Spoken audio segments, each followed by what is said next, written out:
Bonjour à tous et bienvenue sur La Quotidienne de l'IA, la rubrique du tout premier site d'infos sur l'intelligence artificielle. Je parle bien sûr d'IA-info.fr.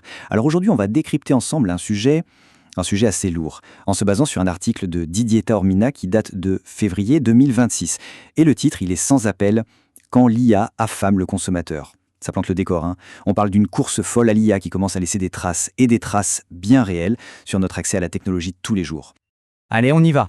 L'article commence fort avec cette phrase « L'annonce est tombée début décembre comme un coup de tonnerre dans l'industrie technologique ». Voilà.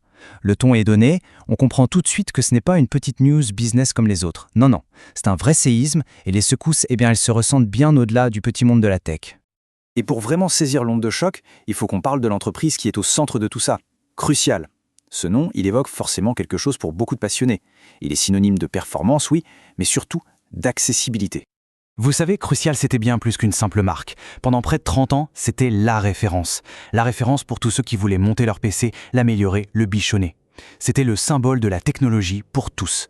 Cette philosophie du fait maison numérique, où on pouvait se construire une machine sur mesure, sans y laisser un bras. Et ça, ce qu'on est en train de voir, c'est vraiment la fin d'une époque, la fin d'une vision de l'informatique. Et puis, voilà la nouvelle. Le fait, brut de décoffrage qui met le feu aux poudres. Micron Technology, le géant qui possède Crucial, a décidé de tout arrêter. Fini, terminé. La branche pour le grand public. Une décision radicale, violente même. Et la question qui vient tout de suite, c'est « Mais pourquoi ? Pourquoi faire ça ?» Eh bien, la réponse, elle est simple. Elle tient en deux lettres. IA. En fait, cette décision, ce n'est que la partie visible de l'iceberg. C'est le symptôme d'un bouleversement beaucoup plus grand. Une réorganisation totale du marché, dictée par l'appétit féroce de l'intelligence artificielle. D'ailleurs, il suffit de lire le communiqué officiel de Micron, c'est limpide. Bon, il y a le jargon d'entreprise habituel, mais si on lit entre les lignes, le message étant de plus clair. Le marché grand public, ce n'est plus la priorité. C'est fini. Toutes les ressources, tout l'argent, tout part là où ça rapporte gros, c'est-à-dire vers les énormes centres de données qui font tourner les IA. Et là, on touche au cœur du problème, à la logique économique qui est derrière tout ça.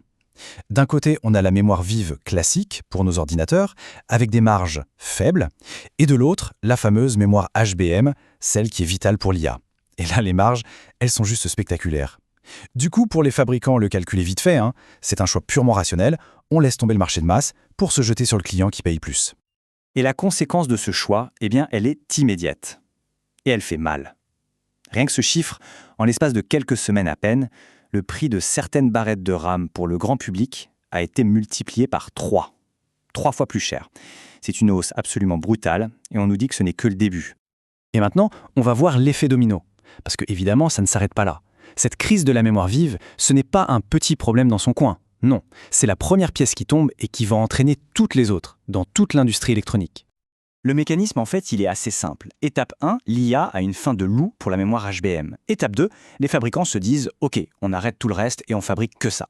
Résultat, pénurie organisée sur la mémoire classique. Et après, étape 3, les prix s'envolent. Pas seulement la RAM, mais aussi les cartes graphiques qui en ont besoin. Ce qui nous amène à l'étape 4, le coût de production de tout le matériel électronique augmente. Et à la fin, tout au bout de la chaîne, qui paye l'addition ? C'est nous, le consommateur.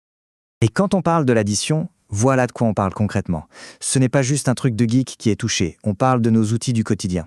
Les cartes graphiques, bien sûr, mais aussi les consoles de jeux, les ordinateurs portables, les tablettes et même nos téléphones intelligents. Bref, tout ce qui a une puce dedans est touché de plein fouet par cette inflation. Mais attention, cette flambée des prix, c'est bien plus qu'un simple problème de portefeuille. Ça nous amène à une question beaucoup plus profonde, une vraie question de société. Le risque de voir la fracture numérique se creuser, de manière dramatique. Et c'est ça le point essentiel. Aujourd'hui, avoir accès à un ordinateur qui fonctionne bien, ce n'est plus un luxe, c'est juste indispensable pour étudier, pour bosser, pour s'informer, pour tout. Si le prix de ces outils devient inaccessible, on prend le risque de laisser une énorme partie de la population sur le bord de la route. On crée un fossé immense entre ceux qui peuvent se payer la technologie et tous les autres. Et comme si ça ne suffisait pas, il y a une vraie bombe à retardement qui est en train de nous exploser au visage. Le contexte, près d'1 milliard de PC dans le monde tournent encore sur Windows 10. La date à retenir, 13 octobre 2026. C'est le jour où Microsoft coupe le support de sécurité. Après cette date, on parle de centaines de millions de machines qui deviendront des passoires, des PC zombies totalement vulnérables. La seule solution pour des millions de gens, changer de PC. Sauf que, avec les prix qui explosent, ça devient mission impossible. Et c'est là qu'est la vraie question, celle qui fait mal. Avec des prix qui s'envolent, combien de familles, combien d'étudiants, combien de petites boîtes pourront vraiment se permettre de racheter une machine ? On est en train de créer un monde informatique à 2 vitesses. D'un côté, les PC neufs, chers et sécurisés, et de l'autre, un océan de machines vieilles, lentes et dangereuses. Tout ça, ça nous amène forcément à une question de fond sur l'avenir qu'on est en train de se dessiner.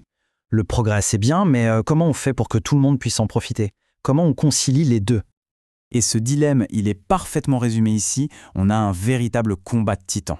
D'un côté, la course à la performance à tout prix, tirée par les promesses folles de l'IA, qui aspire toutes les ressources. Et de l'autre, le besoin fondamental d'équité, de s'assurer que personne n'est laissé pour compte. Ce sont 2 mondes, 2 logiques qui sont en train de se rentrer dedans de plein fouet. Alors, est-ce qu'on est dans une impasse? Pas totalement. Il y a quand même des pistes qui se dessinent. On pense bien sûr aux systèmes d'exploitation libres comme Linux qui peuvent donner une seconde vie à du vieux matériel. Le reconditionnement qui devient crucial, c'est le cas de le dire. On commence aussi à parler d'IA plus frugale, moins gourmande en énergie en composants. Et puis bien sûr, il y a la pression politique pour forcer un peu plus de durabilité. Mais soyons clairs, tout ça, ça ne se fera pas en un jour. Il faut du temps et surtout une vraie volonté. Et finalement, l'article nous laisse face à cette question qui est la question centrale. La fin de Crucial, ce n'est pas juste une histoire d'entreprise, c'est le symbole d'un choix de société qu'on est en train de faire. Est-ce qu'on peut continuer à innover, à foncer vers ce futur incroyable que nous promet l'IA, mais sans écraser au passage un des plus grands acquis de ces dernières années, l'accès à la technologie pour tous? C'est ça le véritable défi. Et c'est sur cette question qu'on va se quitter. Retrouvez toute l'actualité autour de l'intelligence artificielle sur le portail ia-info.fr.